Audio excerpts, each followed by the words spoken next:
I really adore my Simply Gilded sticker kits, but one thing I've noticed recently is that a lot of people are really struggling with how to use so many page flags since she did the reformat of the sticker kits.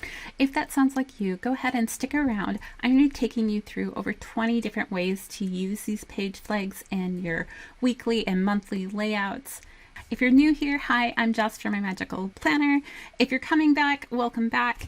First of all, I want to tell you guys that all of the designs I'm going to show you are designs only using the stickers from her sticker kits. If you guys want a part 2 where I bring in washi as well as stickers from other shops, let me know down below and I'll make that happen for you guys.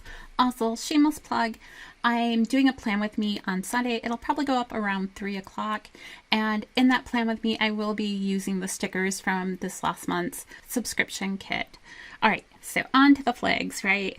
Most of these are pretty simple. The one I'm doing right now, I cut across all 4 flags to make sure that the amount I was cutting off was the same amount. You could also layer on some of the icon flags here if you really wanted to. That would work really well because it would give a nice outline. Kind of like the one that I put down below. It also gives you more of these boxes that you can use in other ways. It's kind of a midi box size. It just depends on how big you want those flags at the top to be. Now I'm going to go ahead and cut this at a diagonal because I really want the long edges of it to kind of highlight another box. This design isn't going to fit quite inside the lines of your columns. However, if you take it over to your sidebar, it would be a great way to highlight what month it was or a quote or something on the side. You do have to remember that only one side has a flat edge. So after I put this down, I do come back just to straighten up the edge there because otherwise it looks a little weird. If you do want to stay in the lines and have something similar, this next design is for you. I'm just laying down a page flag and then I'll go and overlap well, this is a half size box, but you could use any size box. This next design, there's a little bit of a trick to it. So I'm going to be converting a flag into an arrow, and all you do is you kind of fold the sticker in half with the sticky side to the outside, and then you cut at an angle. That way both of your sides are going to be cut exactly the same. Otherwise, if you try to do it with a craft knife, it can get a little wonky and challenging. You'll see that later on. And then you could use it just like that, but I overlaid one of the script headers on top of it. I thought it was kind of cute and just kind of add it to it. I also do this technique with one of the smaller checklist flags, so you can kind of see what that would look like. You could very easily overlay a sticker from another shop or something over this to kind of make it like an appointment sticker or something like that.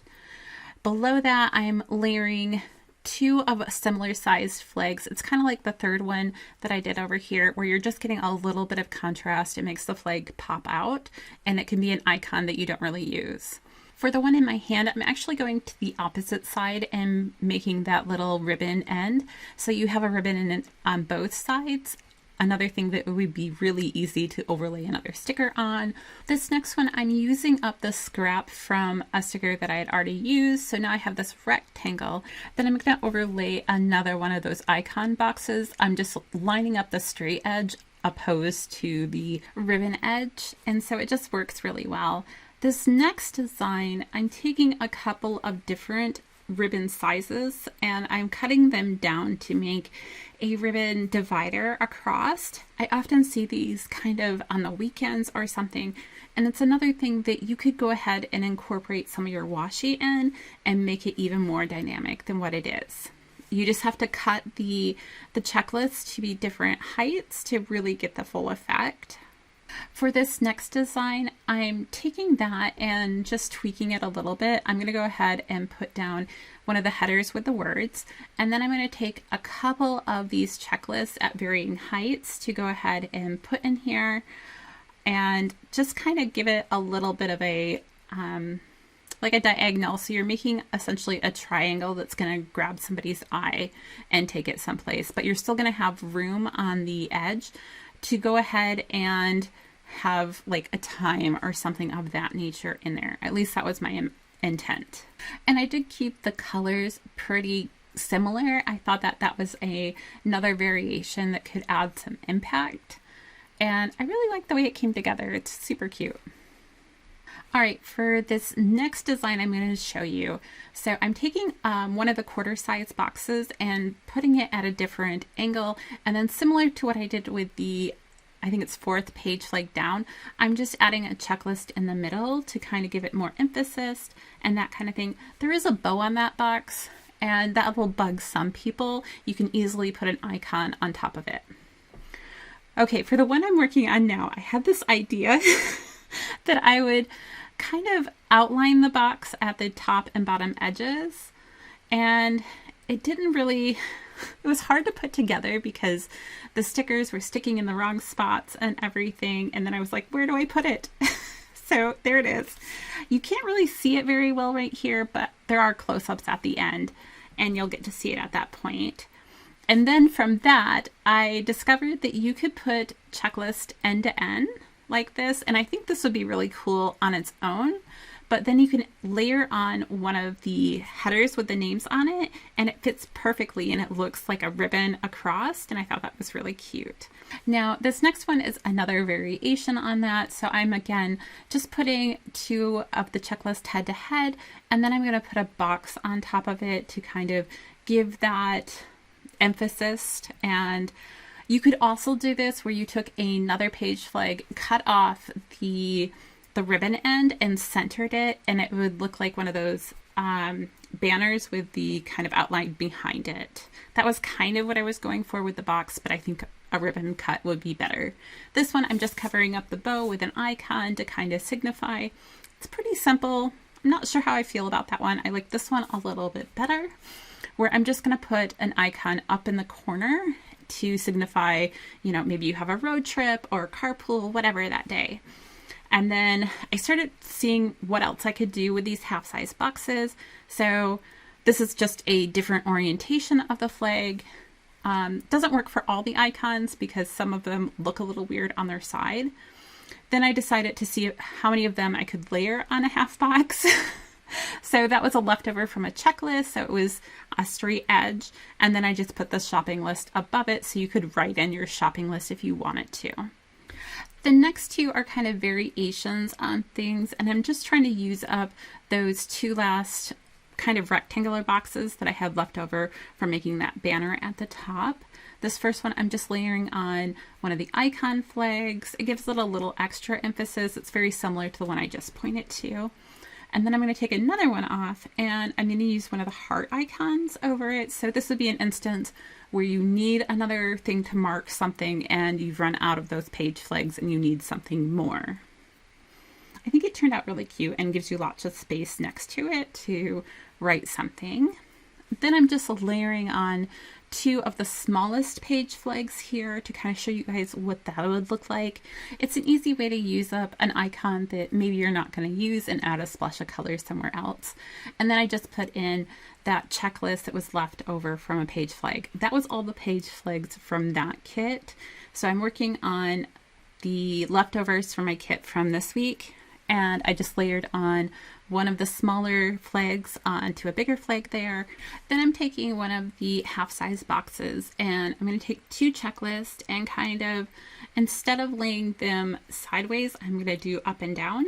It was a little hard to get the placement right, I'll admit, on these because I wanted it to be halfway through the bows so that you couldn't tell they were bows. They just look like a little bit of gold bling there. So overall, I think this effect was kind of cool. But challenging, definitely. So this next technique is also a little challenging. Essentially what you do is you go to the sticker kit page and you're cutting out the outline of the page flag, because down here they have like an outline of the color. You have to be really careful when you pick it up, otherwise you can break it. I did a little bit. And then what you do is you take a page flag that is not that color and place it in the middle, and it gives you a little bit of added emphasis. I used it on my spread that I did this last week. Then I'm layering down a page flag in the normal direction and then layering a smaller page flag in the opposite direction. This would work really well if you wanted to add, you know, some kind of emphasis there and also have an icon. For this one, I had a little bit of fun because I thought the end could be a bow or a bow tie, depending on what you need. And that being black just kind of really led to that. So it is a little tricky to cut and make sure you're not cutting it in half, but it's totally doable. I just lined up the edges, as you saw there, with my ruler and cut it out that way. And then I'm left with this, which kind of looks like an arrow, and I layer on another one of those smaller page flags. I do go back and kind of fix the edges of my arrow a little bit because they're a little bit off, I felt, and this was a little better for me. Take one of the big page flags, and again, using my ruler to get it right down the middle, cut it in half, and then I'm going to kind of layer them here. My thought was that if you use one of the appointment stickers from the kit, you can put that on top, which I'm going to do right now, and then you can layer these other ones down below and have them on different sides or however you want to orient them.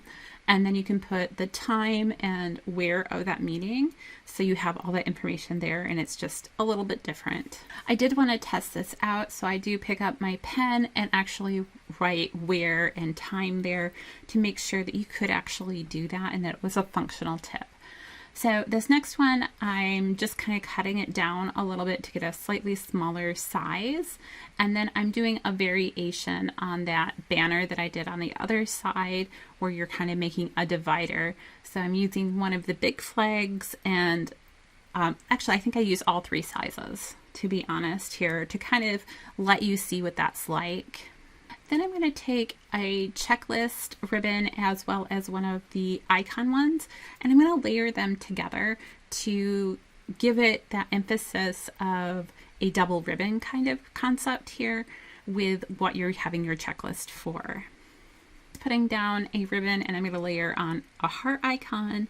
I thought this actually went really, really well, which then prompted me to try it in a different way, which was with one of the smaller ribbons. I'm going to layer a heart icon on top of that to see if the size worked because I wasn't sure. My last one is just, I'm taking one of the checklist and I am layering on one of those small icon ribbons, but I'm offsetting it to the side a little bit.